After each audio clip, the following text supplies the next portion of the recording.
Bienvenue au jardin vous est proposé par ARS, le fabricant japonais d'outils professionnels pour la taille, la coupe et l'entretien de vos jardins et de vos espaces verts.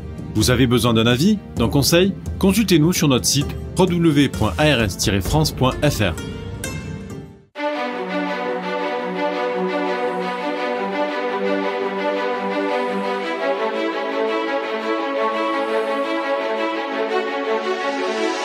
News Jardin TV vous propose Bienvenue au Jardin, une émission 100% nature, animée par Patrick Mulan et Roland Motte.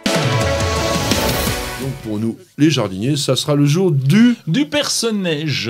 Famille. Oui, bonne famille aussi, oui, on peut y faire confiance. Amaryllidaceae. Donc nous sommes dans une famille de plantes bulbeuses. On l'appelle, tiens, puisque tu aimes bien les noms vernaculaires, tu l'appelles comment? Goutte de lait. Parce que ça ressemble un petit peu à du lait, de loin, avec une petite nervure quand même verte. Un petit peu vert, voilà. Voilà, mais c'est des petites gouttes. Clochette d'hiver. Oui, c'est joli aussi. Certains l'appellent nivéole, et c'est vrai qu'on peut le confondre, mais la nivéole, normalement, encore une fois, les problèmes de nom vernaculaire, c'est le nom que l'on donne au leucoium. Leucoium vernum, qui est la nivéole, mais la fleur est quasiment similaire. Ce nom, Galanthus, a été attribué à la plante en 1737 par M. Carl von Linné, incontournable, naturaliste suédois, et ça vient du grec.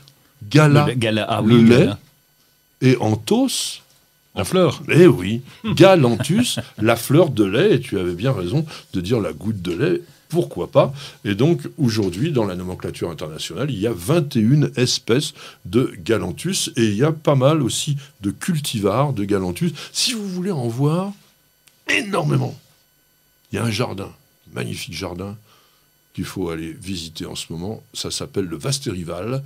C'est à Varengeville-sur-Mer, en Normandie. Le perce-neige est une plante spontanée dans notre pays. On le trouve même dans les montagnes d'Auvergne. Il y en a en Suisse.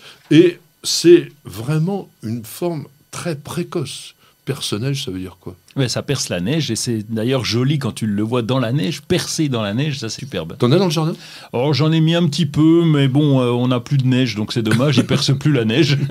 Il y en a un petit peu, oui, mais il est tellement discret, et c'est vrai que la neige permet de le faire ressortir. Voilà. Et il faut mettre quand même des touffes. Alors ça, c'est le premier conseil que je peux vous donner. Si vous plantez ce type de petits bulbes, on ne plante pas un bulbe tous les 40 cm. Non, on va en planter 10, 15, 20, tous ensemble. Ils sont petits, les bulbes, donc vous les espacez de la largeur d'un doigt seulement. C'est facile à faire.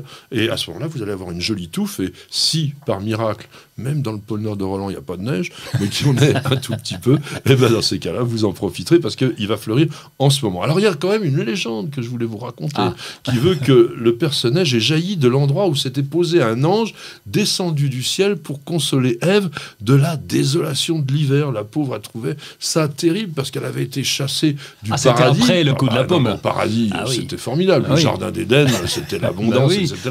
Et donc, elle s'était retrouvée dehors, si je puis dire, et elle pleurait, et l'ange a attrapé un flocon de neige, a soufflé dessus, il s'est transformé en fleur, et cette fameuse, magnifique perce-neige. On la plantait dans le temps, dans les vergers, et dans les jardins des monastères, parce qu'elle a été vraiment dédiée à la Vierge Marie. Beaucoup de fleurs blanches sont des plantes que l'on associe à la Vierge. Et on dit qu'il est toujours de bon ton d'aller déposer quelques brins de perce-neige auprès des effigies de la Sainte Vierge. Parfois, c'est en février, la floraison. Ça dépend de la douceur ou pas de l'hiver. Et c'est un signe de pureté et de chasteté. Et je voulais vous dire, pour terminer sur l'évocation du perce-neige, une petite description vraiment très jolie d'un auteur du 19e, dont je n'ai pas retenu le nom, peut-être même l'histoire non plus. Elle disait... Elle montre à nos yeux surpris ces clochettes d'ivoire qui portent en leur sein un léger point de verdure, comme si elles avaient été marquées par l'espérance.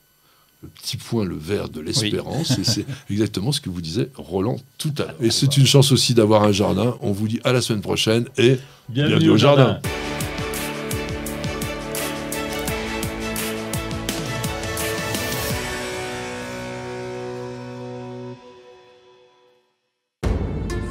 Vous avez écouté Bienvenue au jardin avec ARS, le fabricant japonais d'outils professionnels pour la taille, la coupe et l'entretien de vos jardins et de vos espaces verts.